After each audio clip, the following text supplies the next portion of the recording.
Brock, let's talk about the Mariners. They look like the Mariners this weekend for the first time in, a month? That was awesome. Outscore Cleveland 17-5 over the course of the weekend. They scored 4+ runs in all 3 games. They averaged 5.7 runs a game. The starting pitching was tremendous, allowed just 4 total runs between the 3 pitchers, and they hit enough to keep the bullpen out of stressful situations as well outside of Saturday. But, beyond that, 2 of the 3 games, they were able to really rest the bullpen and not need them over and over again in big-time, can't make a mistake type of situations.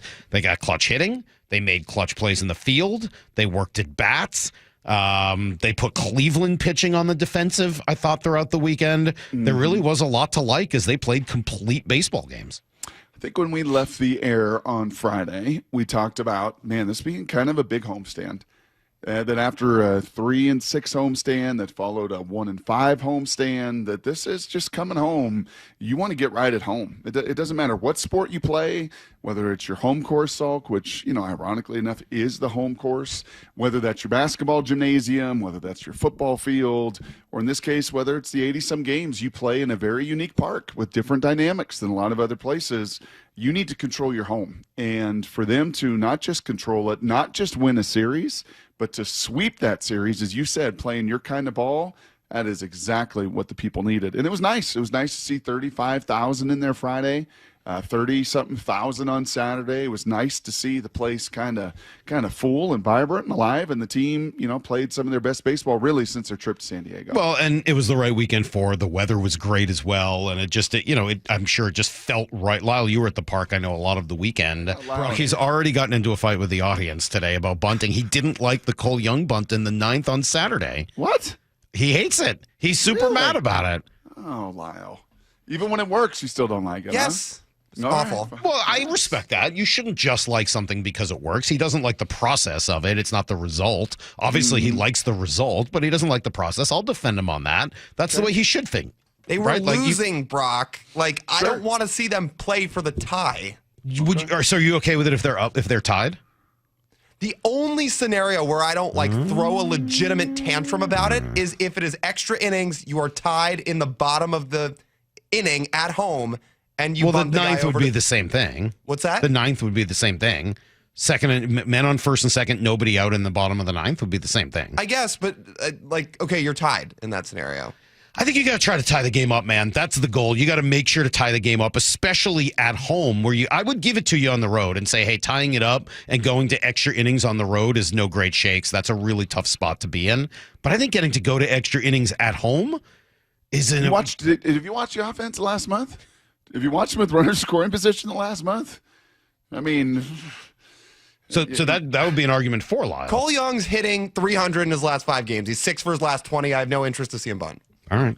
Well, it sure worked. I did. I thought the number 9 hitter, I thought it all worked out perfectly for the bunt, and credit to them for making it work at that point.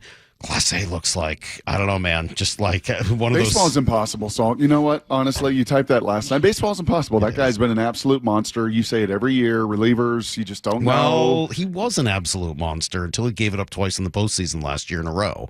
Yeah. Remember what happened? Remember he gave it up twice, and it was like. Yep. Was it to Detroit? Is that who they were playing? Was it Detroit or was it the Yankees? I don't remember. I just remember him giving it up twice in consecutive days, and he just looked shell-shocked. And I don't know. I did not. When he came into the game on Saturday, it felt like it gave the Mariners life rather than intimidating them into going quietly. He just, I don't know, does not seem like the same guy. And they got a bunch of great at-bats. Canzone had a phenomenal at-bat on Saturday. Master Boney pinch hitting, excellent at-bat to take a walk if he pitched, but whatever, you'll take it. And then the bunt. Then JP gets walked. Julio strikes out, but it was a good at-bat. And during the at-bat, you end up getting the wild pitch to tie it up. And then obviously they're going to walk Cal, and you get a tremendous, I thought that was one of my favorite Polanco at-bats of the year. That was, remember before they traded, right when they traded for Polanco before last season. And we talked to my guy in Minnesota, Phil, and he was like, look, this is the guy that you want up in a big spot because you know he's not going to give away an at-bat. And then we watched him last year. We were like, are you sure? Well, that was exactly the guy that Phil had described. Not giving away an at-bat, battling exactly who you want up in a big spot, and he did exactly what the situation called for, which is just take a pitch right back up the middle for a hit. Won the game. Sure did, and helped them sweep the series. And as I said, man, baseball is impossible. It's like betting on golf. Good luck, right? I mean, I know Scotty Scheffler was the overwhelming favorite in amazing ways, and he's a remarkable player. And maybe he's the Dodgers, right? Maybe, okay, fine. Like right? in the end, he may win, but yes, he's got such an arsenal, and the Dodgers have such a deep arsenal, and they spend, quadruple, 10x some teams. And they're getting Chevy back on the mound tonight.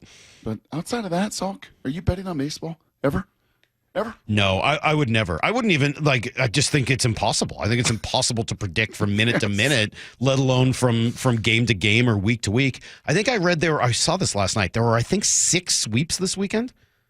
You'd have to look that up. But if that number's off by a little, I apologize. But I was just reading it last night. 6 sweep this weekend, and it's like Oakland swept somebody. Teams that the Orioles had a sweep. Teams you would never imagine. It just this sport, man, from day to day, week to week, just seems to be an 11-20 team would go in and sweep away the Guardians that were 3 games over 5. Really? Yeah, pretty baseball, remarkable. Man. And now Polanco looks healthier. You got Rayleigh coming back soon. You got Logan Gilbert coming back tonight. Your rookies are getting a little bit more comfortable. Amazing what just 4 days will do. All right, the JP thing is a good conversation. There is a little bit more meat on that bone. His injuries last year maybe really were a big deal. I just remember talking through the beginning of this year, before the year began, hey, what's going to have to fall into place in order for this offense to be better? And one of those things was you have to bet that the injuries JP had last year significantly affected him. And they were 2 injuries that do. It was an oblique and a fractured hand when he got hit by a pitch. 2 injuries that are notorious for affecting players even after they return to the lineup, especially the fractured hand. So with those 2 injuries, it would not be out of the question for last year to be a lost season for JP. And so that was part of the hope, right, that it was those injuries that had led to some of his problems last year. And if they were not a problem anymore, he'd get back to where he was a couple of years ago. I'm looking at his chart from Savant, Baseball Savant. He's in the 87th percentile for running, for creating runs as a hitter. Middle of the pack for base running. Actually, he's in the 5th percentile for defense. So I don't, that kind of is what it is. I don't know how well they can sort of tell. I haven't watched and seen many problems with JP's defense this year. I don't know what the range is necessarily. But he's near the bottom of the league in hard hit rate and barrel percentage. Those numbers went down. So why has he been so much better? I think probably a couple of reasons, just kind of some from looking at the numbers and some from watching the games. He really is the best person on this team at implementing that philosophy of going up the middle to the other way.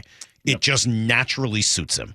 And it does make me wonder if JP, more than anyone else, got caught up in the elevate and celebrate thing, which is great for a lot of players, but maybe wasn't great for him.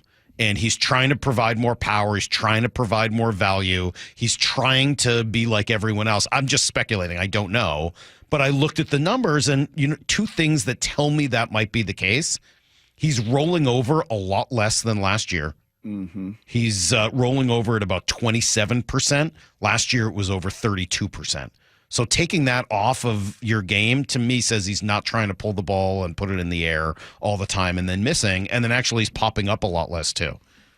That tells me that he's more comfortable with this style of swing. I'm watching him. I don't know how much you watched Wade Boggs when you were younger. Actually, a lot. He doesn't look exactly like Wade Boggs. That would be pretty impressive and all that. But there is a bit of Wade Boggs to just dump it into left field. And what he's doing right now is pretty incredible. Yeah, I think 2 things come to mind, Lyle. If you wouldn't mind, if you know how to do this quickly, to see what JP is against the fastball. How many times do we hear, you want to have an identity? Well, have a very clear plan. And for the pitching staff, throw strike 1. And for the hitters, don't miss the fastball, at least according to JP Crawford. So I am kind of curious where he sits on the Mariners team, right, of being able to actually hit that fastball. He's been good against the fastball. I mean, he's hitting 266. Slug numbers aren't crazy high. It's only 367, but yeah, he's been good against the fastball. It's not like 2023 good when he was slugging 500, but good. But he's not trying to slug. I think that makes sense to me. The slugging numbers probably are going to be down. It's the contact and I don't know. Brock, you say that on base percentage isn't going to be sustainable? I'm not sure. If JP starts rolling over again, and that's what'll happen to him when he's not right. He's rolling over on a lot of pitches to first and to second and popping up in the infield. That's the JP that we saw too much of last year. If he stays with this approach, with his eye, you think he could have a 400 on base? Yeah, by season. Really? Yeah. Okay. I don't think that's impossible. I'm not saying he's going to, but I don't think that's impossible. It wasn't that long ago that plenty of guys had 400 on base percentages. I think he can. I think he can hit in the 280s range. All right, fine. Maybe it's not quite 400. Maybe it ends up at 390, 395 or whatever. But of all of the things that I have seen this year that at times I'm like, I don't know if that's going to be sustainable. I think this one is pretty darn close because of how comfortable he is specifically with this style of game. And then with, obviously his ability and with his eye that's never gone anywhere. Yeah, he's been awesome. And then slowing it down in the big moments and just, it wasn't that long ago we were talking about him. Is he number one on your list right now? Right now, if there's a bat tonight, if there's runners at second and third with 2 outs tonight, and you need somebody to come through, is he number one on your list? Yeah, he'd be number one on my list. It's just the best at bat. And Dan talked about some of that. I mean, he has, you got to give JP the credit. He's battling up there. He's taking what the pitcher's giving him. If they pitch him away, he's able to pick up that hit or that double down the left field line. He's able to get something out front and pull it out of the ballpark. I mean, he is doing what he's got to do. And if it's not getting a hit, it's still getting on base. Whether it's a walk or a really nice at bat. So we've seen it from him all year. We sure have. And you see it even more so in big moments where they do not seem too big for JP. So pretty cool stuff.